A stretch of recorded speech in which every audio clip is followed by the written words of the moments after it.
ভালোবাসার মূল্য দিতে ঈশ্বরের আশীর্বাদ পেতে তোমায় আমি বিয়ে করবো কথা দিয়েছি মিতালি।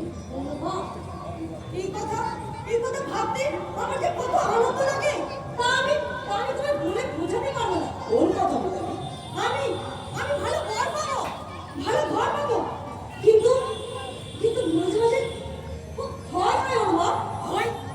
কিসের ভয় মিতালি? এই ভালোবাসাটা যদি পুরুষ পাখির খেয়াল হয়, যদি কখনো জীবনে নেমে আসে ক্ষণিকের ঘুম, সেই খেয়াল আর ঘুমের মূল্য দিতে আমার এই নারী জীবনটা যদি জীবন খাতার পোড়া পাতায় শেষ হয়ে যায়। মিতালি, মিতালি, আরে কি ভাবছো বলতো?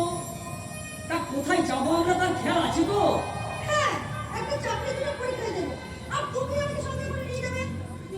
আরে সে তো আমি যাবো, কিন্তু তুমি তো এখনো রেডি হওনি। আরে কি করে রেডি হবো? বাবা বাজারে গেছে, বাজার থেকে ফিরে এসে আবার রণবীর সিংহে নিয়ে যাবে। রণবীর সেন? হ্যাঁ, তুমি খুব ভালো লোক, এই এলাকায় সব ভালো ভালো কাজের সাথে আমি যুক্ত। কোথায় স্কুলে সাহায্য দেওয়া, কোথাও নারী কল্যাণ সমিতি তৈরি করা, কোথাও বাচ্চাদের শিক্ষার জন্য অনুদান দেওয়া, এই সমস্ত কিছু।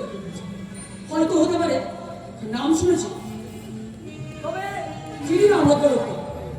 চিনতে পারিনি না মা,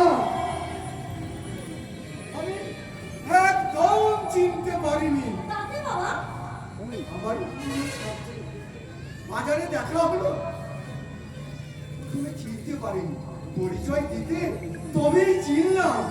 ও তাই বল, আমি ভাবলাম অন্য কেউ। আরে না না, অন্য কেউ নয়, ও আমার পুরনো ছাত্র দলেরই ছেলে।